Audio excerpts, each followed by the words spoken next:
Alright, this is Pollinite Dev Diary week 8. Here's what I've got done for this week. So I messed about with the coins a lot, try to make something that looked nice, and then after a lot of messing about, it was just a simple cylinder with a gold texture and it looked the nicest. I've changed the sword throw now so that it's rotated 90 degrees and you can see at the side it just looks nicer. And change the jumping as well, which I've not got used to.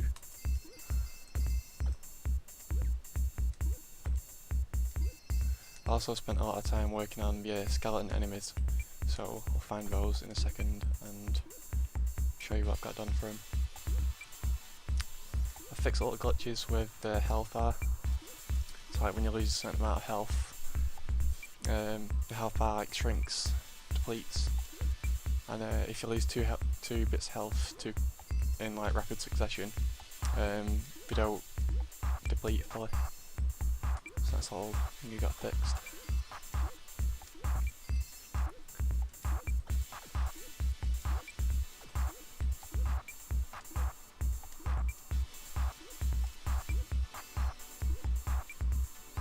Right, the enemies should be down here now.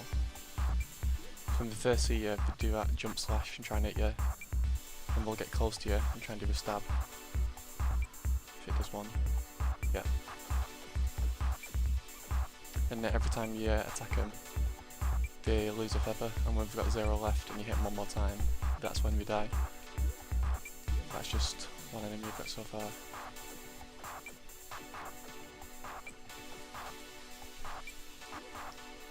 And here's the rest of the level.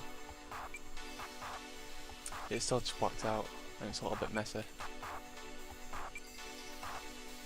Like you can see the shadows where it's supposed to be like inside a cabin.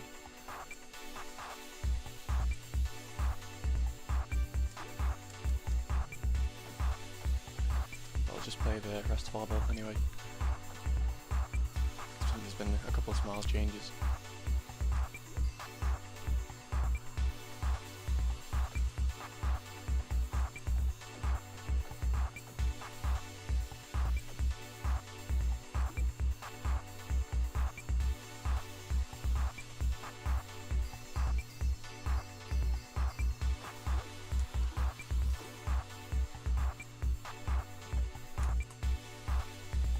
Right, so this is how the enemy works in the moment.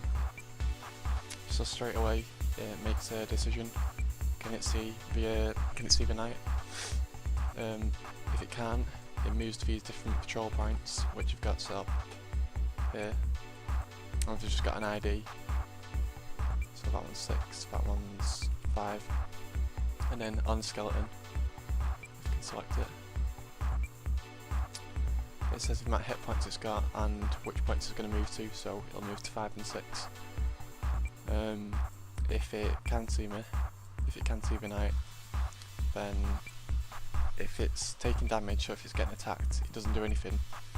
It just waits and lets the animation play. What's next? Yeah, if it's not taking damage, it's got a lot of hit points and it's quite far away from the light, that's when it'll do the jump attack.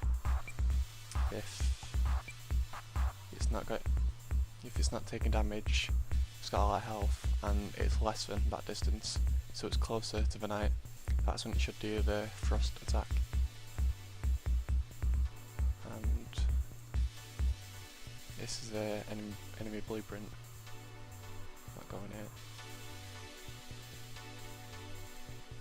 Yeah, so in the capsule, whenever that gets overlapped by the knight's sword, that's when it's going to do damage.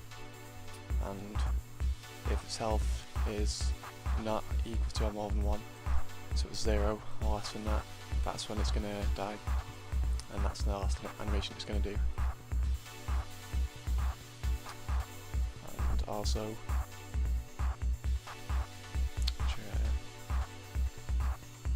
so if I give this one 3 hit points, or 2, that'll change how many feathers it's got. That's just an indication of its health at the moment. What else is there? So I made these swings ages ago, these rope swings, like 4 weeks ago I think, maybe longer.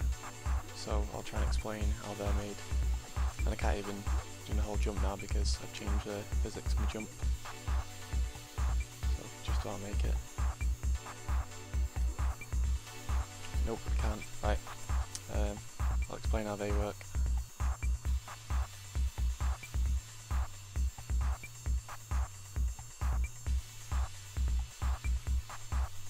So I've got a physics constraint, and that's just like the joint that's connecting the boxes that are outlined by red and blue. So A and B are what it's connecting, and A is that big box, B is that big rectangle. Whenever whenever the character overlaps that collision box, yeah, so when something overlaps handle and it's equal to the character blueprint, which is a knight, yes, it's gonna set its location to stick to that, attach it to it, and then add impulse based on if I'm pressing ARD, left or right. So I've got,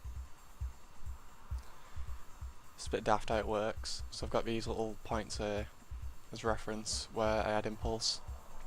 So if I press D and I want to move right that way, it's going to come from the left side, the impulse. So it just adds an impulse and pushes me in one direction. Whenever I jump off, it just attaches and sets my location to where it should be.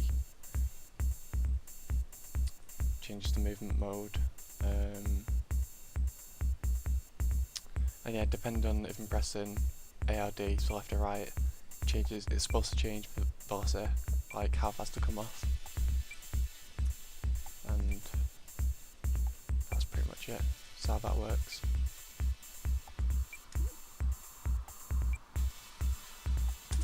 So if I just press space then, without moving, I just drop off. But if I hold A, I should fly off more to the left. Yeah. And that's pretty much it. That's what I've got done for this week. I spent a lot of time working on the animations and the behaviour tree and a blueprint for that. Blocking out a little bit more available, fixing some glitches, making some changes to the jump physics, and now I need to change rest of the level to match that so it works, so you can complete it. And I'm not sure what I'm going to do over the next week, but I'll have another video next Friday or Saturday anyway. So thanks for watching.